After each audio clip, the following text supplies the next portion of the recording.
دوسرا غلط طریقہ ہمارے مسلمانوں کے اندر آج ایک چیز جو پائی جاتی ہے وہ رشوت کا معاملہ ہے. آج دیکھیں آپ جہاں کہیں بھی آپ جائیں, چاہے آپ جو ہے گورنمنٹ کے آفسوں میں جائیں یا جہاں کہیں بھی جائیں, رشوت کا مزاج آج زیادہ ہو رہا ہے کہ نہیں ہو رہا؟ جبکہ اللہ تبارک و تعالیٰ نے قرآن مجید میں فرمایا وَلَا تَأْكُلُوا أَمْوَالَكُمْ بَيْنَكُمْ بِالْبَاطِلِ وَتُدْلُوا بِهَا إِلَى الْحُكَامِ لِتَأْكُلُوا فَرِيقًا مِّنْ أَمْوَالِ النَّاسِ. اللہ تبارک و تعالیٰ اس آیت میں فرماتے اے لوگوں, باطل طریقے سے مال کو حاصل نہ کرو, غلط طریقے سے مال کو حاصل کر کر اس مال کو نہ کھاؤ. یہ اللہ کا حکم ہے. علماء مفسرین نے باطل کا ترجمہ کرتے ہوئے لکھا ہے غلط کا, اس میں اللہ نے فرمایا غلط طریقے سے باطل طریقے سے مال کو نہ کھاؤ, اس کا مطلب یہ ہے کہ رشوت نہ لو. لیکن آج ہمارے معاشرے کے اندر دیکھیں رشوت کا مزاج حد سے زیادہ ہو گیا. بغیر مسلم لے رہے, ان کے مذہب کے اندر نہ حلال نہ حرام کوئی تمیز نہیں, لیکن جو بندہ کلمہ پڑھا ہے مسلمان ہے وہ بھی آج حافظوں میں دیکھے رشوت لینے پر آمدہ ہے. ہو رہا کہ نہیں ہو رہا؟ داڑیاں چھوڑے ہوئے کلمہ پڑھتے کیا کرتے, کہتے ہیں حضرت کیا کرے, بغیر رشوت سے کوئی کام نہیں چلتا, لیے بغیر کوئی کام نہیں ہوتا.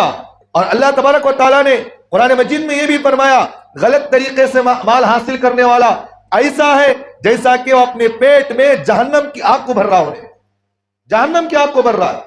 آج ہم دیکھیں کہ بھئی یہ رشوت خوروں کے بچے, کبھی یہ بچے اچھے بن سکتے ہیں؟ ان کے رسول صلی اللہ علیہ وسلم نے حدیث پاک کے اندر رشوت لینے والوں کو دنیاوی عذاب کی بھی جو ہے آگاہ فرمایا, آخرت میں جو اللہ عذاب دینے والے ہیں اس کو بھی اللہ کے رسول صلی اللہ علیہ وسلم نے جو ہے حدیث پاک کے اندر اس بات کی وضاحت فرمایا. اللہ کے رسول صلی اللہ علیہ وسلم کی حدیث ہے, اللہ کے رسول نے فرمایا لعن اللہ الراشی والمرتشی. یہ روایت ابن ماجہ کے اندر موجود ہے. اللہ کے رسول صلی اللہ علیہ وسلم نے رشوت لینے والے پر اور رشوت دینے والے پر اللہ کے رسول نے دونوں پر لعنت فرمائی ہے, دونوں پر لعنت فرمائی.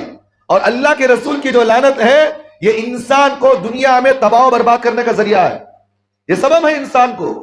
جو بندہ حرام طریقے پر اپنی زندگی گزارتا ہے وہ بندہ کبھی زندگی میں سکون سے نہیں رہتا. راتوں کی چین اور نیند اس کی چلیے اڑ جاتی ہے, دن کا چین اور سکون اس کے زندگی سے نکل جاتا. اللہ کے رسول جس پر لعنت کرے وہ کبھی دعا جو ہے رد نہیں ہوتی, وہ دعا کبھی رد نہیں ہوتی, وہ اللہ کے رسول کی دعا ضرور قبول ہوتی ہے. اللہ کے رسول صلی اللہ علیہ وسلم اپنی امت پر جتنے مشفق اور مہربان تھے, اسی طرح اللہ کے رسول صلی اللہ علیہ وسلم وقت پڑھنے پر اپنی امت کو روکنے کے لیے دعا یا بدوائے الفاظ بھی استعمال کیے ہیں. جہاں دعا کے الفاظ استعمال کیے وہاں امت کو سدھارنے کے لیے, بگاڑ کو بچانے کے لیے اللہ کے رسول صلی اللہ علیہ وسلم نے وہاں بدوے کا جملے جو ہے بدوے کے بھی استعمال کیے ہیں, بد دعا بھی دیے ہیں. جیسا کہ حدیث پاک کے اللہ کے رسول نے فرمایا لعن اللہ, اللہ کی لعنت ہو اس بندے پر, الراشی والمرتشی, جو بندہ رشوت لیتا ہے رشوت دیتا ہے اس کی اللہ پر لعنت ہے, اس پر اللہ کی لعنت ہے اس پر. بھئی اللہ کے رسول صلی اللہ علیہ وسلم نے رشوت لینے والے پر بد دعا کی ہے اور خلاصہ نہیں کیا کس چیز میں اللہ کی لعنت ہو. اللہ کے رسول جب مجمل جملہ جہاں کہہ دیتے ہیں اللہ کی لعنت ہو تجھ پر, دنیا کی لعنت بھی ہے آخرت کی لعنت بھی ہے. اللہ اس مال سے نورانیت کو چھین لیتے. بعض مرتبہ انسان کو مال ملنے کے بعد سکون اس کی زندگی سے نکل جاتا, راحت اس کی زندگی سے نکل جاتا. غلط رویے, انسان غلط طریقے مال کمانے کی وجہ سے اس کی زندگی کے اندر چین و سکون نکل جاتا اور اللہ کی ناراضگی کا سبب بنتا وہ چیز. یہ تو دنیا کا عذاب ہے. آخرت کا عذاب کیا ہے؟ اللہ کے رسول صلی اللہ علیہ وسلم نے فرمایا الراشی والمرتشی کلاہما فی النار. اللہ کے رسول کی حدیث ہے, ایک روایت اسی طرح کی بھی ہے, الراشی والمرتشی فی النار, جو بندہ رشوت لیتا ہے جو بندہ رشوت دیتا ہے اللہ کے رسول نے فرمایا وہ جہنم میں جائے گا. وہ کہاں جائے گا؟ جہنم میں جائے گا وہ. بھئی اللہ کے رسول نے فرما دیا جہنم میں لے جانے کا ذریعہ ہے, تو اب بندے کو بچنا نہیں بچنا چاہیے؟ بچنا کہ نہیں بچنا؟ ضرور بچنا چاہیے. اسی طرح تفسیر قرطبی کے اندر, تفسیر ابن کثیر کے اندر بھی اور قرطبی کے اندر بھی یہ روایت موجود ہے.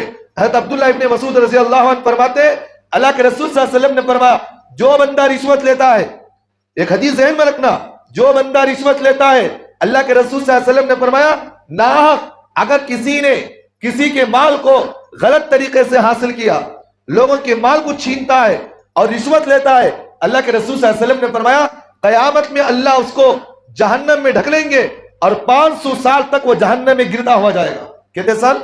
500 سال جہنم میں گرتا ہوا جائے گا. 500 سال گرنے کے باوجود بھی جہنم کی تہ کو نہیں پہنچ سکتا. اوپر سے ڈھکلیں گے اس کو، کہانی جو ہے اوپر سے گرتے ہوئے 500 سال ہو جائیں گے، لیکن جہنم کی تہ میں 500 سال ہونے کے باوجود بھی نیچے تک نہیں پہنچ سکتا ہے، اس کے بعد نیچے پہنچتا۔ ابھی کیا طے ہے کتنی نیچے پہنچنا یہ ہمیں معلوم نہیں، لیکن حدیث پاک کے اندر اللہ کے رسول صلی اللہ علیہ وسلم نے فرمایا جو بندہ رشوت لیتا ہے قیامت میں اللہ اس کو جہنم کے گڑھے میں ڈھکلیں گے، 500 سال تک وہ صرف گرتا ہی رہے گا، لیکن تہ تک پہنچنے میں اور دیر لگ سکتی ہے۔ بات سمجھ میں آئی نہیں آئی؟ یہ اللہ کے رسول نے قیامت کے عذابات بتائے ہیں۔